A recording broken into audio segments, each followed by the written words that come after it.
అతివృష్టి వచ్చినా అనావృష్టి వచ్చినా మొదలు ఆగమయ్యేది రైతులనుల్లా.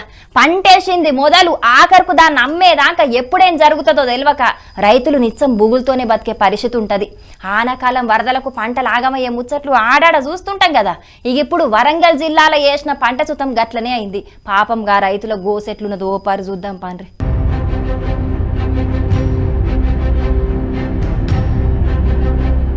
చూస్తున్న రానుల్లా నీళ్లు ఎట్లా పోతున్నాయో. మరి ఇదేదో నీళ్లు ఎక్కువ అయిపోతున్నాయి కాదు. వరంగల్ జిల్లా వర్ధన్నపేట మండలం ఇల్లంద శివార్ల ఇవాళ నడిజావరాత్రి ఎస్ఆర్ఎస్పీ కెనాల్ గేట్లను ఎత్తుట్లా నీళ్లన్నీ వృధాగా పోవడే కాదు, చుట్టుముట్టున్న పంటలు మొత్తం ఆగమైనాయని రైతులు బాధపడుతున్నారు. గుర్తు తెలియని వ్యక్తులు మొత్తం 53 DBM నెంబర్ మొత్తం లేపిపోయేసరికి ఇప్పుడు కనీసం 60-70 ఎకరాలు మా రైతులు మొత్తం ఆ పంట పొలాలన్నీ నాట్లన్నీ కొట్టుకుపోయినాయన్న. మేము మళ్ళీ నాటేయాల్సి వస్తుంది.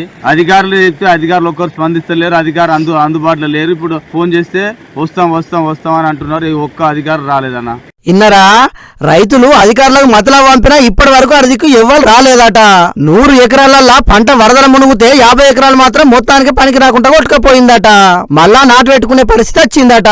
ఇప్పుడు మాకు జరిగిన నష్టానికి అధికారులే బాధ్యత తీసుకొని నష్టపరిహారం ఇప్పియాలి, లేకుంటే మా పరిస్థితి అధ్వానం అవుతుందని రైతులు బాధపడుతున్నారు. అయ్యా నీటిపారుదల శాఖ మంత్రి ఉత్తమ్ కుమార్ రెడ్డి సారు, మీ శాఖ అధికారుల నిర్లక్ష్యం వల్లనే రైతులకి అవస్థ వచ్చింది.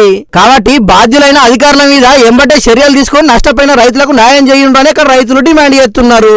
చూడాలి మరి సర్కార్ పెద్దలు ఏం చేస్తారో.